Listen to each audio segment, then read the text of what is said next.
All right, good morning, everybody. We're going to go ahead and get started here. I hope everyone is having a great day. My name is Tyler Braun. I'm the Director of Financial Planning with the Tranel Financial Group. We also work through Great Lakes Credit Union. I'll explain that membership and partnership we have here in just a second.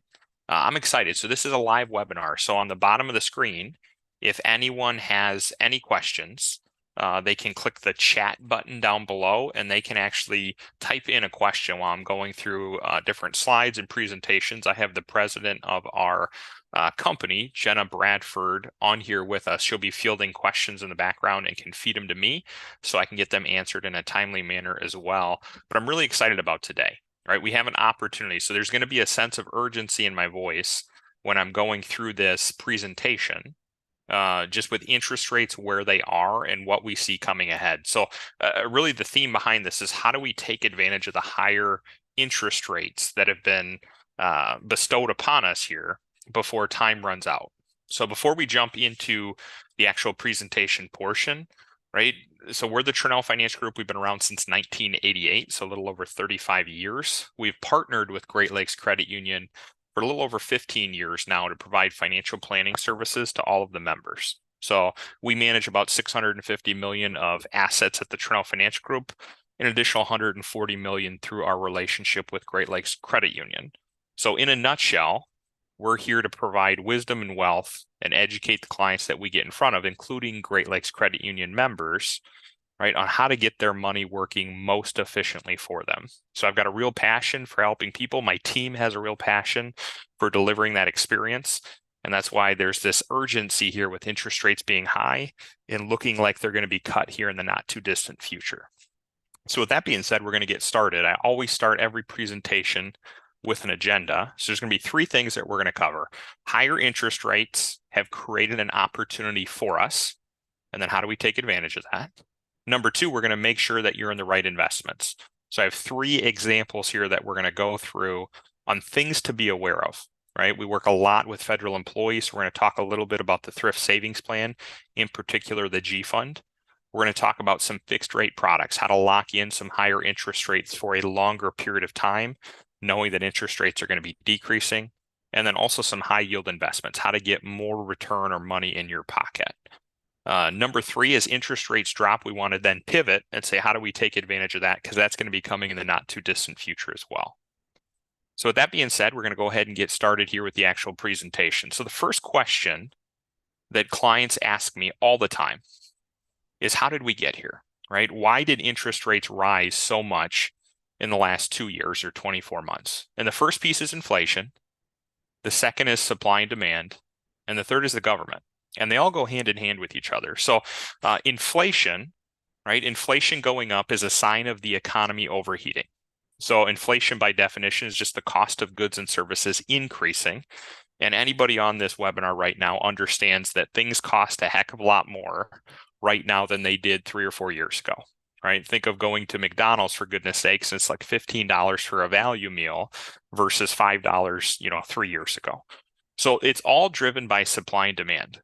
So think back, put yourself in a pre-COVID era, put yourself in 2018 or 2019. Inflation was really obsolete. We didn't hear a lot about inflation. Mortgage rates were at, 2 to 3%. We were at a point where, inflation had really just kind of subsided for the past decade. COVID hits, and now we have a kink in the supply chain. So I don't know if any of you remember going to like a Walmart or a Target and literally seeing empty shelves where you couldn't buy something that you wanted to. So what that means is there was a disruption in the supply chain. People had the desire to go and purchase products, right? We saw economic aid come from the government, almost $4 trillion during 2020 and 2021 infused into the economy. People had the desire to spend money. They were stuck at home. They wanted to do things. They wanted to buy things, but they didn't have the supply there to purchase. So imagine going to a car dealership. You want to buy a car. There's one car available, and there's 100 people that want to buy it. What's the cost of that car going to do that? It's going to go up, up, up, right? And we saw that across the board logistically with that disruption in supply chain and the demand to continue to buy product. It's just continued to escalate. Now, in addition to that, the government continued to feed money into the economy, just like we said, so that the desire to spend money went up, the supply wasn't there, and the cost continued to accelerate. Now, what we're seeing here is when the Fed increases interest rates, and this is getting to the point of why the Federal Reserve continues to increase interest rates or has continued to increase interest rates, what they're doing in a nutshell is they're strategically cooling down the economy.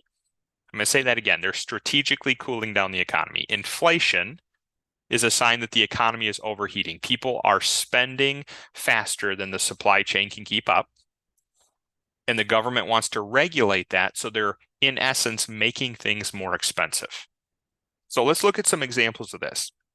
You can see on the left-hand side of my screen, highlighted in orange, this is the current cycle of interest rate raises we've seen in the past roughly 15 months. Right now, you guys are living in history. Congratulations. You're in the second fastest increase of interest rates in U.S. history. You can see in the 1970s, right, during hyperinflation, the Federal Reserve increased interest rates faster. But realistically, we've seen one of the fastest rate increases in U.S. history just in the past 14 months. Now, a lot of people don't understand or didn't understand that they rose this quickly, but what they were trying to do is they were trying to combat inflation. Now, on the right-hand side of the screen is a really nice breakdown of what interest rates or what impact interest rates have on you as a consumer when they rise. So number one, when I say that the Federal Reserve is trying to strategically cool down the economy, they're making things more expensive. So if you're looking to purchase a car, looking to purchase a home, looking to or have revolving credit card debt, all of those interest rates are going to rise. So when the federal funds rate rises, all of those interest rates rise. So you can see variable rate loans, which would be a bank loan, a credit card loan, etc. When interest rates rise, that interest rate you're getting charged as a consumer also goes up, which means if you're paying more interest to the institution, you have less cash flow every month to purchase goods, and your desire or demand to purchase goods comes down. All of a sudden, the supply chain catches back up, and you have an oversupply of goods, meaning the cost of those goods needs to start decreasing. So in that same example I used before, it's like going to that car dealership, and now there's 100 cars available, and only one person wants to buy them. So what that means is the cost of those vehicles start to come down. Bond markets fall during rising interest rate environments. So if my arm's a teeter-totter and interest rates are going up, bonds are falling dramatically. So we need to be aware of that, how you're invested. We do actual webinars just on that concept. We're not going to go into detail with that today. Typically, CD returns, savings accounts returns, money market returns, fixed annuity returns, treasury yields, typically we see those increasing during times when interest rates go up. That's a positive to you. It's something to take away. Mortgage costs also rise. Going back to that supply and demand, right? There has been a huge undersupply of homes in the United States. Over 3 million homes, right, need to get added to the marketplace just to fill it up to where we're at capacity. And that's been a real hurdle. So the Federal Reserve has continued to raise interest rates, making it more difficult to purchase homes, and homes have started to come down now from their historical values. Your credit score can actually fall when interest rates rise. And the reason for that being is your interest rate can lead to missed payments for a lot of people, or you're making just a minimum payment and you have more revolving debt than you did before. So just be aware of that. Personal loan costs, if you have a personal loan with an institution or a credit bureau, that can go up in costs, and then obviously credit rates increase as well. So those are just some of the pieces to be aware of that impact you from an interest rate environment. What we're talking about, though, really is, what does this mean for you, right? What do we need to be aware of, and how do we take advantage of the higher rates that are in front of us because we've been granted an opportunity? So the first piece is, if anyone on this webinar has a thrift savings plan, right? The largest employer in the United States is the federal government. And the federal government's 401k, in essence, is a thrift savings plan, a TSP, they call it. So one of the most heavily used funds in the TSP is the G fund, and you can see that referenced on the left side of my screen. So the G fund stands for the governmental fund, and it's linked to treasuries and short-term notes. Okay, so it's linked to the governmental treasury rate that's in place. The reason I highlight this is we've been having this discussion with clients for almost a 2-year period. So on the right side of my screen, you can see the consumer price index. That's how they track inflation or the cost of goods going up. On the left side of my screen, you can see the G fund return over the last 1 year, 3-year, 5-year, and 10-year average. And then you can see how it finished each year from 2020. So the reason I highlight this is, number one, when you're investing, yes, you want to see your account or assets get bigger each year. That's number one. Number two, you want to be able to keep pace or outpace inflation. And the G fund has failed to do that year over year over year. And when inflation runs rampant, like it has been, it starts to create a larger separation. And it's more of a constraint on you as the investor. So let's look at this more in detail. So dating back to 2021, where I highlighted down below here, you can see the G fund returned 1.38%. If we look at 2021 during that same time period, you can see the inflation rate at the beginning of 2021. The CPI was about 2.25%. So what that meant is if your cost of goods went up by 2.25, you need your assets to return at least that amount in order to keep pace with inflation. Well, obviously in 2021, the G fund was 1.38. So you lost 1% of your purchasing power of that asset because inflation outpaced your return. In 2022, you can see the CPI really started to climb from where it was at its previous lows. The CPI, median CPI at the beginning of 2022 was 4%. You can see in 2022, the G fund's return was 2.98. Now, the G fund did increase, and this is where people celebrate, like, I'm making more interest. 2023, I made 4.22%. That's great, but the CPI crested over 7%. You lost over 3 percentage points of your purchasing power on that asset. That means what was $100,000 the previous year is now only $97,000 of purchasing power. So what's happening is you're not utilizing the assets that need to be going up with inflation, so you can outpace that, right? We do not want to see the value of your dollar going down. We need to keep pace with inflation so you have the assets to cover those expenses. And you can see year to date, the G fund's up 2.61%. And inflation in 2024 is just slightly on the CPI side now, coming down below 4%. So it's one of those pieces that we look at. The reason I bring this up is not to tell you to go run and change everything out of the G fund at TSP. No, there is a place for this. This is a conservative holding, but there's other options available to keep pace or target and lock in some of those higher interest rates to take advantage of this versus losing out on the upside or keeping pace with inflation long term. Okay, so this is more of an educational piece.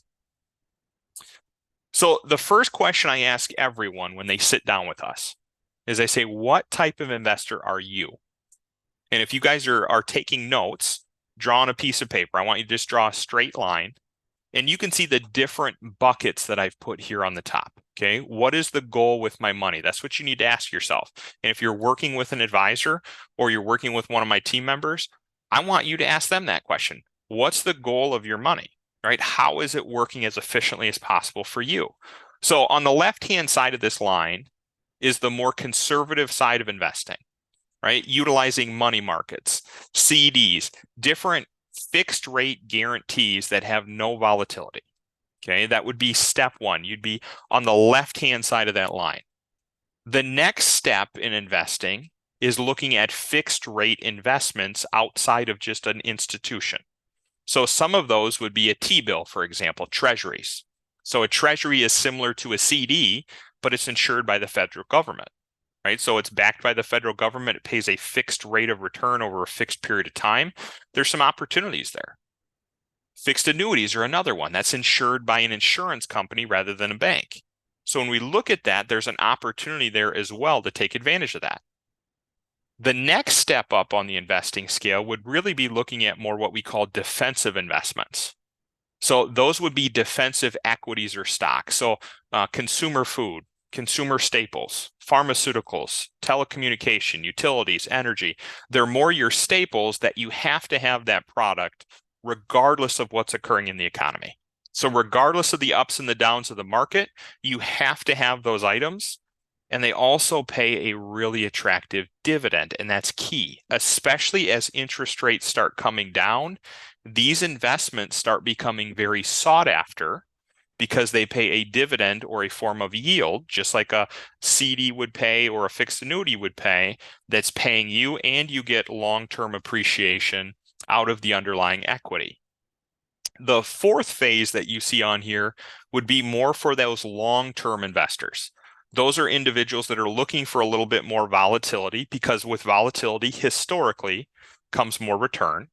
They're looking at that long-term outlook, not somebody who's looking to invest their money for 3 or 5 years. This is somebody saying, I'm not going to touch this for another 10, 15, 20 years. And it's a long-term outlook, typically has a lower dividend in exchange for trying to capture more growth. You know, long-term investments would be something like the S&P 500, or looking at like a NVIDIA or a Meta or an Apple type of company, right? Long-term appreciation with a little bit lower dividend in exchange. And everybody's at different phases of this scale. And you might have some money that you're saying, no, I need to be more conservative with. And you're absolutely right. And then you might have some money you're saying, hey, I have more long-term goals with that. And it's really sitting down and saying, where am I at on this scale? And the money that I have that I'm being conservative with, is it in the right place? The money I'm looking ahead 10 or 15 years from now, is that in the right place? So today, what we're going to focus on is really these two categories in the middle. Okay, we're going to focus because this is the sweet spot to take advantage of now, with interest rates being high and predicted to go lower. So with that being said, the first bucket we're going to talk about, and they're, like I said, the reason I'm so adamant about this is interest rates are at the highest point we've seen in really the last decade, and they're predicted to go lower. So one of the core pieces we've seen a lot of clients start to talk about is a fixed annuity. So what a fixed annuity is, by definition, if you're reading the screen, is a contract between the investor, so you, and the insurance company. And what it's doing is it's guaranteeing a fixed rate of return for a set number of years. So many investors think of it like a CD on steroids. So it's a CD, or just like a CD, it pays interest each year. That interest is credited to the account. So a fixed annuity is protected by the insurance company. For example, if you had a 5-year, and that's what you see on the bottom here, if Bob invested $500,000 into a 5-year fixed annuity, and I put Voya here, that's an insurance company. It could be any insurance company there. That's where we have to do our due diligence. And it pays him 5% per year. In essence, Bob is receiving 5% a year guaranteed on that $500,000 annuity. That's pretty awesome, right? It says 25 grand a year. It's compounds higher every year, and it's locked in even as interest rates drop. So once you sign up for it, you are locked into that higher interest rate, even if interest rates start to come down like they're predicted to here in the near term. So when we talk about an annuity like this, or a fixed annuity, right? Really, this is for someone who is a more conservative investor that's not looking for any kind of market risk. They want to take advantage of the increased interest rates, because let me tell you, 5 years ago, this was not the option, right? Because interest rates were historically low. Interest rates have risen. That's why I'm talking about it right now, as we have the opportunity to lock in before they drop, right? Having their money work more and getting more interest out of their accounts versus market volatility, right? There's certain institutions out there that we work through where we see people that are saying, hey, I've built up this nest egg over here. I don't want any risk associated with it. This is not, when I say this, these are other institutions, not Great Lakes Credit Union, but there's a certain bank that is extremely popular right? And I'm not going to name names, but there's a certain bank that's extremely popular that pays no interest. They pay no interest. Their returns on their savings and checking are 0.01. They pay no interest. And we see people park money there all the time. We're having conversations. We need to get that working harder because you are missing out on money you should be putting in your pocket, not them. The next piece is, are you approaching or at age 59 and a half? An annuity is what's called a tax-deferred vehicle. That's an advantage. With a CD, every time a CD matures, you get a 1099 that's sent to you, and you pay taxes on that money. So if you had a 6-month CD, it would pay you interest for 6 months. Whatever interest was accrued, you would get a 1099 at the end of the year and owe taxes on that interest. With an annuity, it grows tax deferred until you take it out. So if you're a person where you're saying, hey, I've got some IRA money sitting in a CD, I'm just going to take that and continue to grow it till I need to draw income from it, or even after tax assets, right? I don't like paying taxes every year. I'm in a higher tax bracket now because I'm still working, and I know I'm going to be in a lower tax bracket later when I retire. What a great tool to start deferring that money and grow tax deferred growth and be able to pull it out in a lower tax bracket. So there's tools and software we use to help gauge that and navigate through those questions for you. And then, do you have your money working as hard as it should? So when we look through there's pros and cons to everything. And I tell clients, so if you're looking at a fixed rate guaranteed product, right? The pro is you get predictability. So number one, if you're getting a 5% return for 5 years, you can predict that. And if you're somebody who's looking to draw income or increase their income, in that example, I said Bob put 500,000 into that, fixed rate annuity. He knows that he's going to get $25,000 of interest, minimum each year. If he wants to take it out, that's an extra $2,000 a month of income for him, right? It's predictability and stability. The second piece is tax deferral. Just like I said, there's advantages to not having to incur tax each year on your assets, especially if you're in a higher income bracket now than you see yourself being in the future. Or if you're doing some estate planning and saying, you know what, I don't really want to pay any tax on this money. I'd rather see it continue to grow tax deferred, and it's a larger sum for the next generation, and they might be in a lower tax bracket you when they inherit that money. There's guaranteed returns, right? That's the biggest piece, is you're looking at it saying, I don't love market volatility with this portion of my money. How do I capitalize on that higher interest rate on these guaranteed returns? There's a lower amount of risk, and then it's fairly simple to understand, right? It works very similar to a CD where it's a fixed rate of return for a fixed period of time. Now, the cons with utilizing something like this, just like a CD, there's exposure to inflation. So what I mean is, if you're getting a guaranteed 5% return, but inflation's at 7%, just like that G fund I showed you, you're not keeping up with inflation. That's why right now is such an opportunity, because we saw in the CPI earlier, inflation is starting to taper and interest rates are looking like they're going to start tapering. Right now is the opportunity or jumping off point where you lock in at the higher rate. As inflation tapers, you stay here at that higher interest rate by the contract that you've signed up for. And now you're beating inflation each year as the CPI comes down, and you're locked into that higher rate going forward. Just like a CD or different type of banking products, right? There can be an early withdrawal penalty. So if you're signing up for let's say a 5-year fixed annuity, you really should keep that in there for that 5-year period. You can get out early, but if you do, there's going to be what they call a surrender penalty. You're going to pay a penalty to the insurance company for pulling the money out before your contract matures, right? So in essence, when we look at the pros and cons behind there, fairly simple to follow. And what we're looking at is the opportunity or jumping off point here being seeing the CPI start to come down and interest rates still being high. We can capitalize on that difference.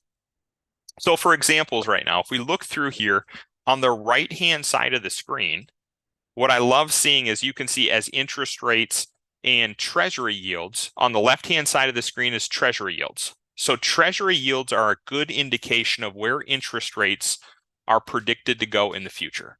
And you can see as those treasury yields this last year, on the longer term yields in particular, have really started to fall off, which is an indication that interest rates are most likely going to start coming down here in the not too distant future.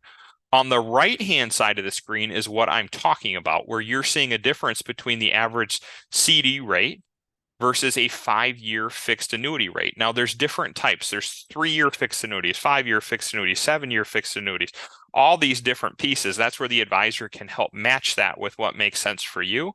But as we look through here, look at the average returns between the two. And this is across the United States. This is directly off retireguide.com. You can see right now, an average 5-year fixed annuity is paying close to 5.53%.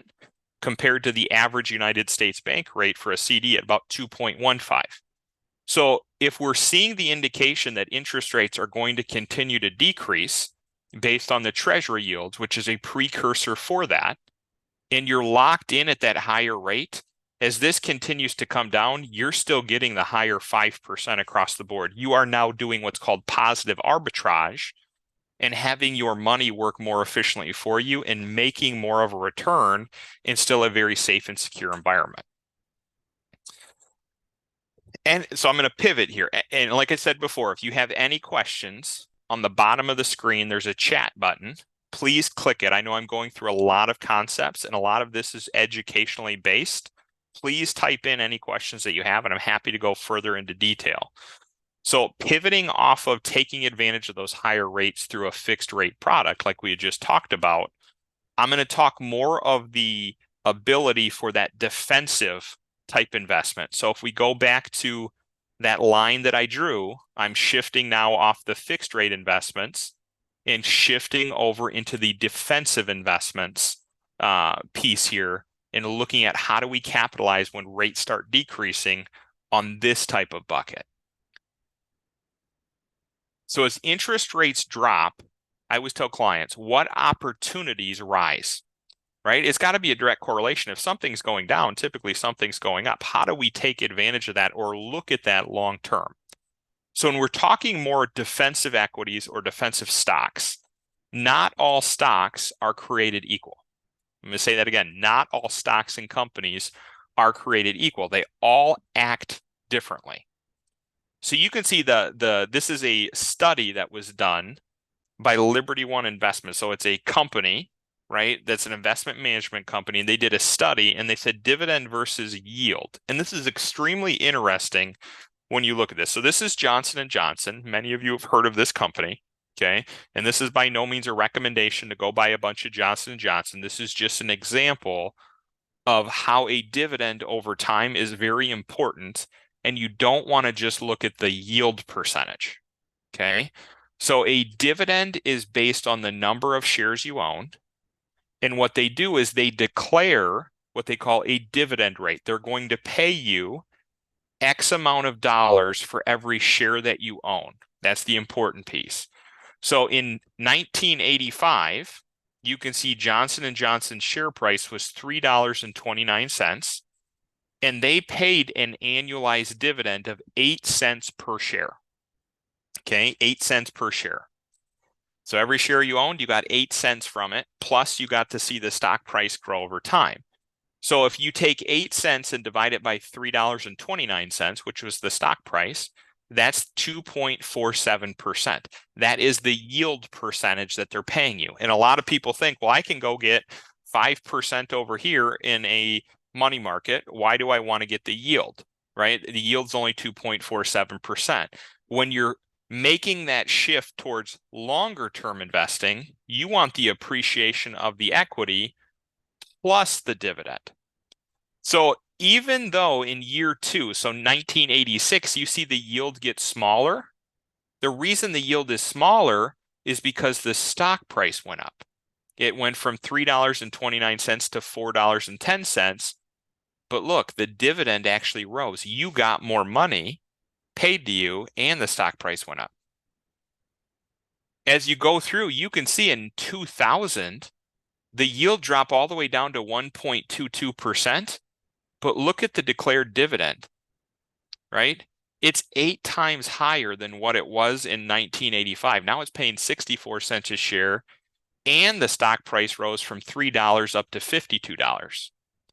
Fast forward to today, the yield is at 3%, right? Comparable to what it was back in 2011, 2012, but they've increased how much you get paid every single year.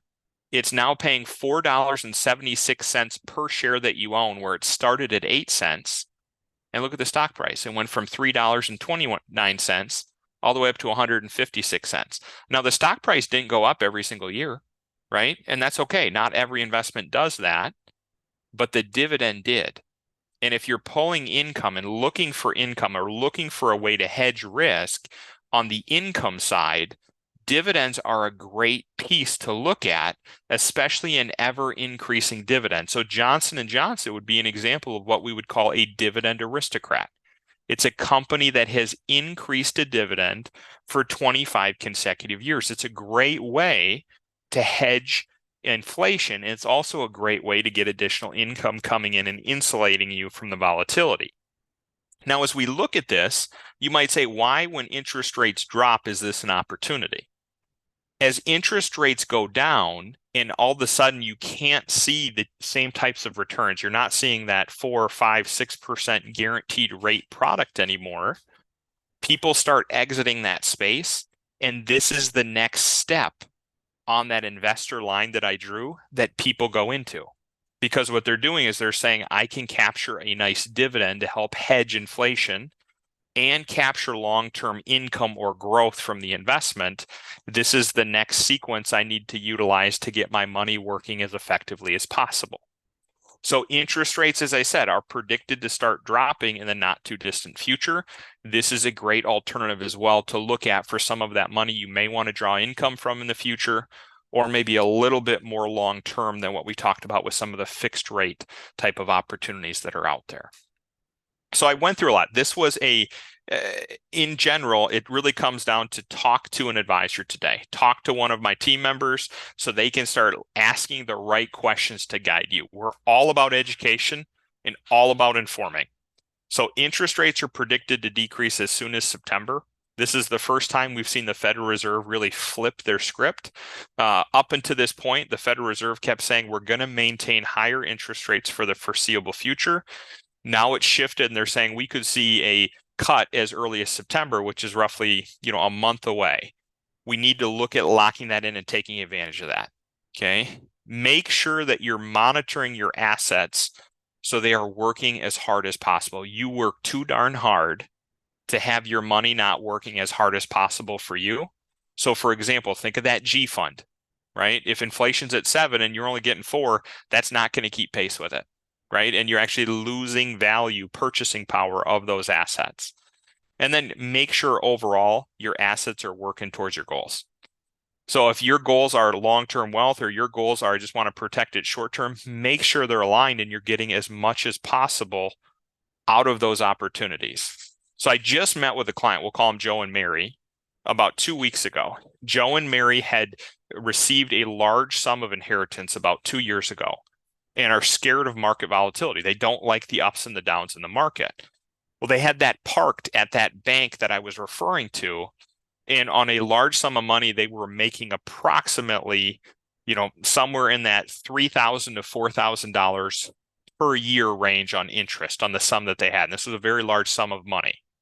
We reworked what they had inside of different opportunities with little to no risk, right? Some through different CDs, some through different fixed rate annuities, some through different T-bills, things that would pay them interest at a higher level and assume no more risk than what they were already doing, and increase the amount of income they were receiving or interest off those from $3,000 to $4,000 a year to over $50,000 a year that they were able to pull. Think about that.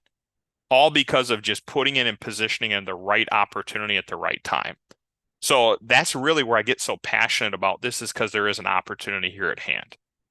So the next steps after this, you're going to receive an email from us with a link. You can schedule a 15-minute call with my team member, Michael Grajura. He works with Great Lakes Credit Union members. You can also see his email listed here on the screen. Feel free to reach out to him directly even before, or you can call in to Kim Hernandez who is our director of first impressions, and you can see the number listed there. Just reference that you watched the webinar and you'd like to have a 15-minute conversation with Michael to see if any of this stuff makes sense. Okay, this is all educational based. What we're doing here is that's a completely complimentary meeting to sit down and say, how does all of this stack up? What is the right option? Is this the right option? And then inform and educate. Okay.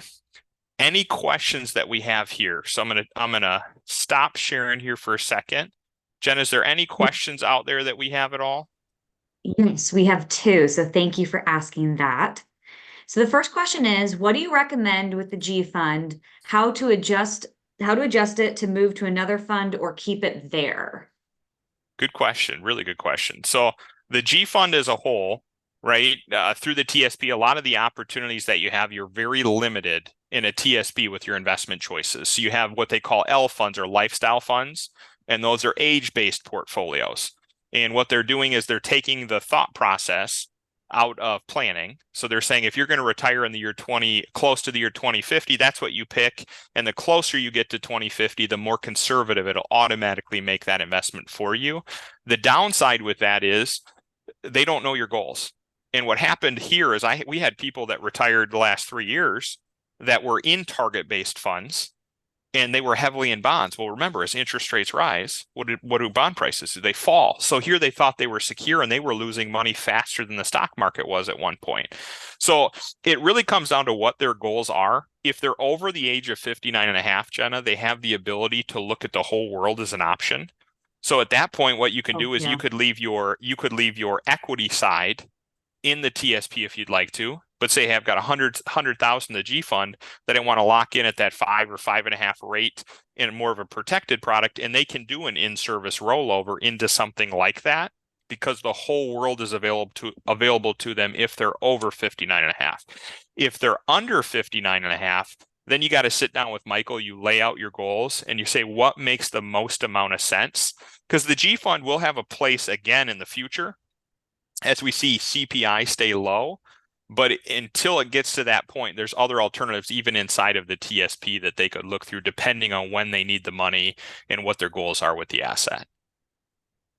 Okay. The person was under 59 that they declared, so they'll have to have a follow-up meeting with Michael Right. from that perspective.